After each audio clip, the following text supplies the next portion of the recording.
Hello Sudheer Varma గారు. Hello sir, good morning. Very good morning.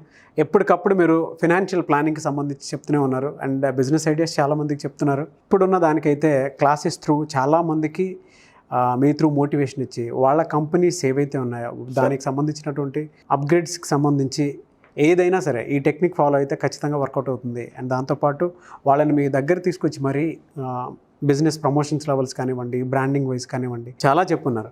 అయితే ప్రతి ఒక్కరికి ఉపయోగపడే విధంగా అటు ఫినాన్షియల్గాను అంటే ఫినాన్షియల్ ప్లానింగ్లోనే అటు బిజినెస్ వాళ్ళకిను ఇటు ఇంట్లో వాళ్ళకి ఉపయోగపడే విధంగా చాలామంది 6 మెథడ్స్ అని చెప్పేసి మాట్లాడుకుంటూ ఉంటారు.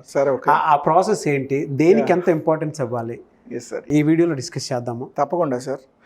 జనరల్గా మన ఇండియన్ రెగ్యులర్ మైండ్ సెట్ ఏంటి అంటే, ఈరోజు మీకు ₹1,00,000 ఎవ్రీ మంత్ శాలరీ వచ్చింది అనుకోండి, సేవింగ్స్ చేయండి అని చెప్తారు. చాలా మంచి విషయం. సేవింగ్స్ మనం ఎక్కువ సేవింగ్స్ చేస్తుంటాం, బట్ అందులోంచి కొంత ఇన్కమ్ అనేది మనం తిరిగి వేరే చోట ఇన్వెస్ట్ చేసుకోవాలి. సేవింగ్స్ అంటే ఏం చేస్తాం, ఏదో బ్యాంక్లో వేస్తాం, లేదా FD వేస్తాం, లేదా రియల్ ఎస్టేట్ మీద పెడతాం, లేదా గోల్డ్ మీద పెడతాం. జనరల్గా ఇదే చేసే పద్ధతి. ఇండియన్ మైండ్ సెట్లో ఇన్వెస్ట్మెంట్ అనేసరికి ఐదర్ FDలు, లేదంటే గోల్డ్, లేదంటే రియల్ ఎస్టేట్, ఫ్లాట్, అపార్ట్మెంట్ ఇలాంటివి ఉంటాయి. బట్ యూనివర్సల్గా ఫైనాన్షియల్ ప్లానింగ్లో చాలామంది సజెస్ట్ చేసే మెథడ్, మోస్ట్ యాప్టబుల్ మెథడ్, ప్రపంచంలో ఎవరికైనా సూటబుల్ అయ్యే విషయం ఈ 6 jars మెథడ్. 6 jars మెథడ్ ఏంటంటే, మీకు ఎవ్రీ మంత్ ₹10,000 జీతం వస్తుంది, ₹1,00,000 జీతం వస్తుంది.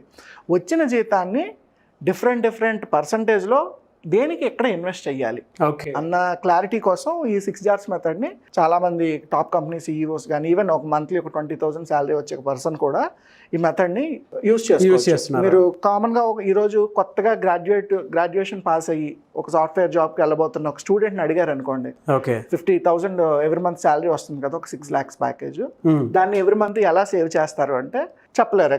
ఎగ్జాక్ట్గా చెప్పలేరు. ఎందుకంటే ఎక్స్పెన్సెస్ కోసం 10,000 పక్కన తీస్తారు, మిగతాదంతా సేవింగ్ సేవింగ్స్ అని, స్విగ్గీలని, జొమాటోలని, మెట్రోపాలిటన్ సిటీస్ లో ఉండే హంగులన్నీ తెలిసిన. సో ఇలా ఏంటంటే అమౌంట్ వేస్ట్ అయిపోతూ ఉంటుంది. అయితే కరెక్ట్గా మీ లివరేజెస్, మీ ప్రివిలేజెస్, మీ లెర్నింగ్, మీ ఎంటర్టైన్మెంట్ మిస్ అవ్వకుండానే వచ్చిన అమౌంట్ని ప్రాపర్గా ఎలా యూటిలైజ్ చేసుకోవాలన్న దానికి 6 jars మెథడ్ యూస్ చేస్తారు. అయితే దీనికి ఫస్ట్ రూల్ ఏంటంటే సార్, ఈ పెద్ద టబ్ తీసుకోవడానికి రీజన్ ఏంటి అంటే, జనరల్గా మనకు వచ్చే ఎక్స్పెన్సెస్లో 50% హోమ్కి. సో హోమ్కి అంటే ఇంట్లో వాడే ఖర్చులన్నిటికీ ఒక 50% ఎప్పుడు కూడా యూటిలైజ్ చేసుకోవాలి. ₹1,00,000 50,000 మాత్రం ఇంటికి. ఒక 10% ఇన్వెస్ట్మెంట్. అయితే ఇన్వెస్ట్మెంట్స్ మీరు స్టాక్స్ కానీ, మ్యూచువల్ ఫండ్స్ కానీ, లేదు అంటే సో వాళ్ళు ఏదైనా బిజినెస్ చేయాలనుకున్న ఫ్యూచర్లో దానికి సంబంధించి ఒక 10% ఇన్వెస్ట్మెంట్ పెట్టుకోవాలి. ఒక 10% లెర్నింగ్కి యూజ్ చేసుకోవాలి. స్కిల్స్ ఏదన్నా, మీరు ఆల్రెడీ ఒక సాఫ్ట్వేర్ జాబ్ చేస్తున్నారు, మీకు ప్రమోషన్ కావాలి, లేదు మీరు మాస్టర్స్ చేద్దాం అనుకుంటున్నారు, లేదా PhD చేద్దాం అనుకుంటున్నారు. సో దానికి సంబంధించి ఏదో ఒక ఆన్లైన్, లేదంటే మ్యూజిక్ నేర్చుకోవడం, ఫోటోగ్రఫీ, లేదంటే నెట్వర్కింగ్ ఆర్గనైజేషన్స్ పార్టిసిపేట్ చేయడం, ఏదో ఒకటి కొత్తగా నేర్చుకోవడానికి ఆ 10% అమౌంట్ని తీసి పక్కన పెట్టుకోవాలి. ఫైనల్లీ ఇంకొక 10% మీ లగ్జరీ. మీకు జీవితంలో కొన్ని కోరికలు ఉంటాయి కదా, కార్లో తిరగాలి, బైక్ల మీద తిరగాలి, లేదంటే అబ్రాడ్ ట్రిప్కి వెళ్ళాలి, ట్రావెలింగ్ చేయాలి, లేదంటే స్టార్ హోటల్లో స్టే చేయాలి. ఒక 10% ఫండ్ ఎప్పుడు కూడా లగ్జరీకి పక్కన పెట్టుకోవాలి, దానికోసం యూటిలైజ్ చేసి వదిలేయాలి. 15% ఫండ్ ఎప్పుడు కూడా బ్యాకప్ కింద ఉంచుకోవాలి సార్. బ్యాకప్ అంటే మనకి అన్నెసరీగా తెలియకుండా ఒక్కోసారి మెడికల్ ఎక్స్పెన్సెస్ పడతాయి, ఎమర్జెన్సీ ఫండ్ అవసరం అవుతుంది, ఏ పిల్లల ఎడ్యుకేషన్కి ఇంకో దానికి వెరీ టైట్ అవుతుంటాం ఒక్కొక్కసారి. దానికోసం ఎప్పుడు కూడా ఒక 15% బ్యాకప్ ఫండ్, ఎమర్జెన్సీ ఫండ్ అంటారు దీన్ని, ఒక 15% ఆ బ్యాకప్ కింద వదిలేయాలి. అండ్ ఫైనల్లీ ఒక 5% ఆఫ్ అమౌంట్ ఎప్పుడు కూడా చారిటీస్కి ఇచ్చేయాలి, సొసైటీకి తిరిగి. జనరల్గా చూడండి, చాలా మంది ఏమనుకుంటారు, నా దగ్గర ఉన్నప్పుడు ₹1,000 ఇస్తాను, $2,000 ఇస్తాను. అలా కాకుండా ఎవ్రీ మంత్ మీకు వచ్చిన ఇన్కమ్లోంచి 5% చారిటీస్కి వదిలేయండి. ఇలా చేసుకుంటే కనుక మీకు అయ్యే మోస్ట్ థింగ్స్ అన్నీ కూడా ఇందులో కవర్ అవుతాయి. చూడండి, జనరల్గా మీ మంత్లీ ఇన్కమ్ ఒక 30,000 అనుకుందాం, బట్ మీకు అయ్యే ఖర్చులు ఎవ్రీ మంత్ 20-25,000 అయినప్పుడు హోమ్కే పోతే మిగిలిన వాటిని ఎక్కడ మీరు ఫిల్ చేయలేరు. అప్పుడు ఏంటంటే ఆటోమేటిక్గా మీ ఇంటికి కేవలం 15,000 మాత్రమే ఖర్చు పెట్టాలి. 50% మాత్రమే ఇంటి ఎక్స్పెన్సెస్, అంటే కరెంట్ బిల్ కానీ, రెంట్లు కానీ, పవర్ బిల్స్ కానీ, గ్రోసరీస్ కానీ, ఫుడ్ కానీ, నెలవారీ ఇంటికి అయ్యే ఖర్చులన్నీ కూడా కేవలం 50% బడ్జెట్ మాత్రమే అలొకేట్ చేయాలి, ఓకే అందులోనే సర్దుకోవాలి. మన దగ్గర ఉన్నాయి కదా అని మొత్తం ఖర్చు పెట్టకూడదు. ఓకే సో ఈ రకంగా ఒక చిన్న ఎగ్జాంపుల్ ఏంటంటే దీనికి డెమాన్స్ట్రేషన్, ఇది ఒక 1000 రూపీస్, 10,000 రూపీస్. సో ఇప్పుడు మీ జీతం ఒక 1000 రూపాయలు అనుకుంటే నెలకి, ఓకే 500 రూపాయలు ఎప్పుడూ కూడా మీ ఇంటి ఖర్చులకి వాడుకోవాలి, అంతకు మించి వాడకూడదు. బాగుందండి. ఎవ్రీ మంత్ శాలరీ పడగానే ఈ 6 jars ఇంట్లో పెట్టుకొని దేని డబ్బులు దానికి కేటాయించేస్తే ఏ ప్రాబ్లం ఉండదు. అండ్ ఒక 10% మనం దేనికి మాట్లాడుకున్నాం, ఇన్వెస్ట్మెంట్స్కి. అంటే 100 రూపాయలు, ఈ 100 రూపాయలు మీరు మ్యూచువల్ ఫండ్స్లో పెట్టండి, స్టాక్స్లో పెట్టండి, లేదంటే గోల్డ్ మీద ఇన్వెస్ట్ చేయండి, ల్యాండ్ మీద పెట్టండి, రియల్ ఎస్టేట్ మీద పెట్టండి, ఏదో దానికి యూస్ చేయండి. అది ఏంటంటే ఫ్యూచర్లో మళ్ళీ డబ్బులు జనరేట్ చేయాలి. ఓకే ఆ 10% ఫండ్ దానికి వదిలేయండి, అందులో డబ్బులు వేరే దానికి ఉపయోగించుకోండి. Very good. అండ్ ఇంకొక 10% లెర్నింగ్, అంటే మీరు అడిషనల్గా ఏమైనా కోర్సులు చేయాలనుకున్నా, యూడెమీలోనో ఆన్లైన్ కోర్సులో లేదా ఒక యూనివర్సిటీకి స్కిల్స్ ఇంప్రూవ్ చేసుకోవడానికి ఒక 10% వర్క్ షాప్స్ అటెండ్ అవుతుండము, ట్రైనింగ్ ల్యాడర్, ఏదో రకంగా ఒక 10% మీ లెర్నింగ్కి ఎప్పుడు కూడా ఇన్వెస్ట్ చేసుకోవాలి.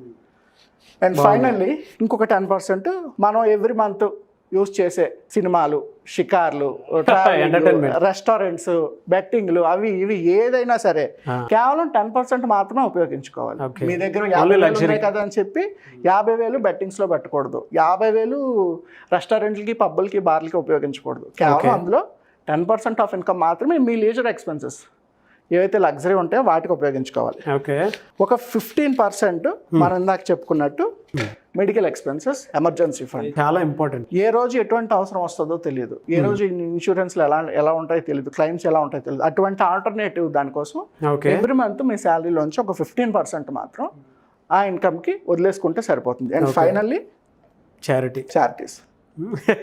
ఈ చారిటీస్ మీరు బయట ఒక గుళ్ళో అన్నదానం చేయించండి, లేదా కుక్కలకి 4 బిస్కెట్ ప్యాకెట్లు కొని ప్రతిరోజు వాటికి ఫుడ్ పెట్టించండి, లేదా ఇంటికి వచ్చిన వాళ్ళకి ఏదో ఒకటి కొంటూ ఉండండి, లేదా ఫ్యామిలీలోనే ఎవరైనా చదువుకునే పిల్లలు ఉంటారు బాగా, అవును, డబ్బులు ఉండవు, అలాంటి వాళ్ళకి స్కూల్ ఫీజులు కట్టించడము, ఇటువంటివి. ఆ చారిటీ కోసం ఎప్పుడు కూడా 5% వదిలేయాలి. సో మీరు వచ్చిన ఇన్కమ్ని ఇలాగ 6 jars ఎవ్రీ మంత్ కూడా 6 jars మెథడ్ కనుక యూజ్ చేసుకుంటే ఏది మిస్ అవ్వదు చూడండి మీకు ఇందులో. మీ మంత్లీ ఎక్స్పెన్సెస్ తగ్గవు, అవును, మీ నేర్చుకునే విధానానికి డబ్బులు లేకుండా ఉండదు. అట్ ద సేమ్ టైం పెరుగుతూనే ఉంటాయి.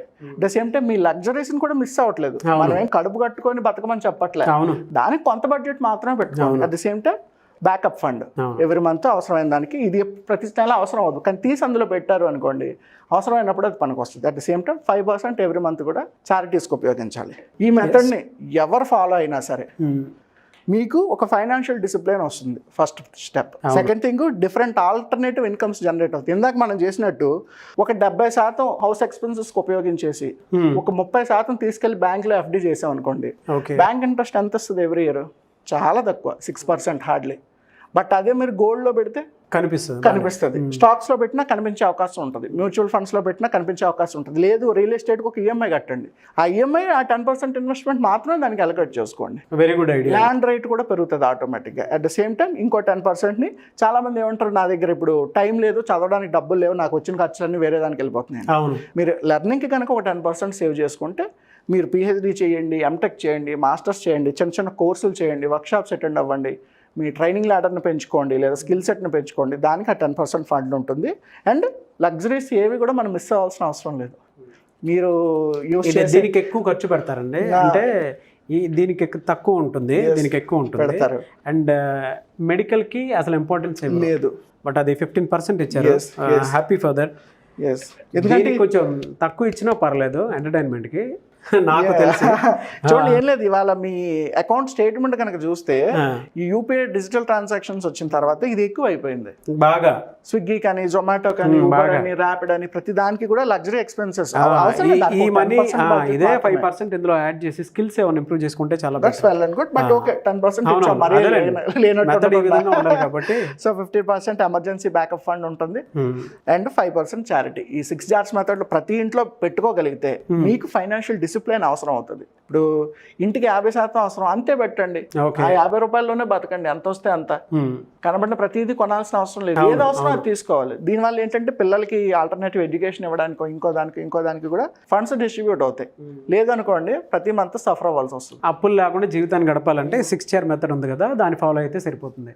Thank you so much brother. Thank you so much sir. Have a good day. Thank you.